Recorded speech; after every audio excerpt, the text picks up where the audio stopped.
Uma das enfermidades que a gente vai apresentar no terceiro encontro carioca de medicina chinesa é a cervicalgia.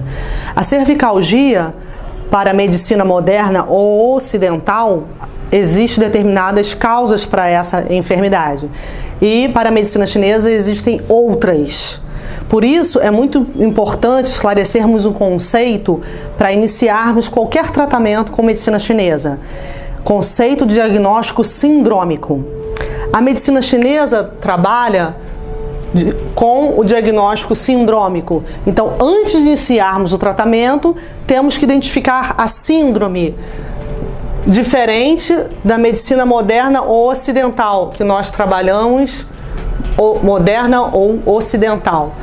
Nós trabalhamos com doenças. Então, nós temos que, primeiro, o paciente chegou com dor cervical. Que síndrome esse paciente tem? Eu posso ter uma dor cervical por síndrome Shu, que é síndrome de deficiência de Qi, de Yin, de Yang, deficiência de sangue. Eu posso ter uma estagnação de Qi e sangue no local.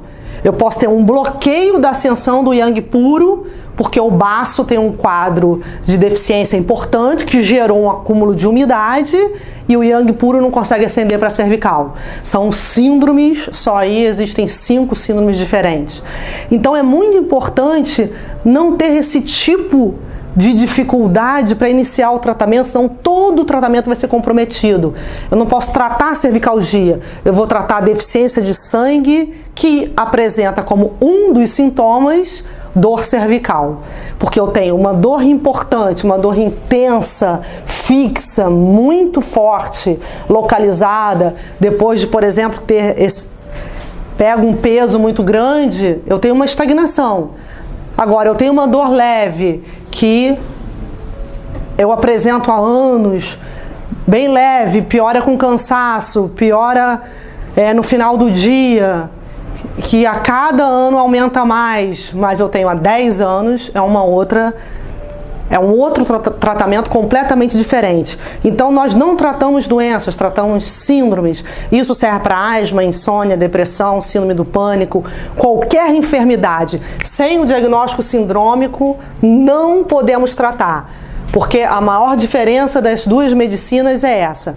E a doença? Qual a diferença básica dessa diferença? Qual a diferença básica desse diagnóstico inicial?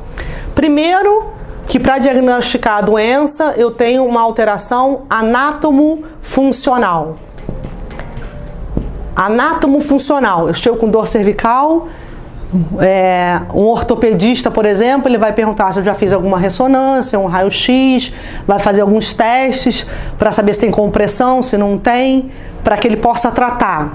Caso todos esses exames mostrem que eu não tenho nenhuma alteração anatômica, provavelmente vai ser difícil identificar a causa da dor. Na medicina chinesa, nós temos um diagnóstico, primeiramente, energético funcional. Significa que, para ter uma alteração, a dor, por exemplo, provavelmente já existe uma alteração energética. Então, energético funcional pode levar a qualquer doença crônica não transmissível. Se eu tenho uma deficiência de substância vital, dos tesouros, se eu tenho uma estagnação de sangue, se eu tenho uma ascensão excessiva de Yang, eu posso ter dor ou qualquer outra enfermidade. Sem o diagnóstico sindrômico, eu não posso aprofundar e tratar a causa, porque o diagnóstico é igual à causa da enfermidade para a medicina chinesa. Outra diferença importante é que nós temos um diagnóstico basicamente não posso passar a tratar sem diagnosticar o aspecto filosófico, entre aspas, que seria uma análise do taoísmo, a diferença entre a relação entre o Yin e o Yang, as 3 leis básicas, os 5 movimentos. Toda a base filosófica é o alicerce básico para a medicina chinesa.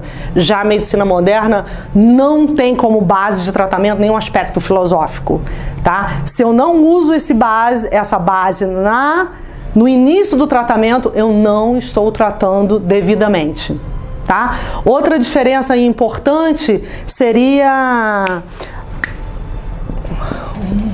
2, 3. Seriam as causas segundo a medicina moderna e as causas segundo a medicina chinesa. Então, eu tenho que passar pela etiopatogenia para identificar as causas, porque nós adoecemos segundo os fatores patógenos. Já a medicina chinesa, para a medicina moderna, as causas são físicas, sociais, psicológicas e não fatores patógenos. Então, o professor Ernesto vai mostrar como a gente segue essa sequência para chegar às alterações ortopédicas. Uma vez que a gente já tem a síndrome, aí a gente vai associar as técnicas. Eletroestímulo, Qigong, moxa, que é muito utilizada na medicina chinesa, e qual conjunto é mais eficaz para determinada enfermidade.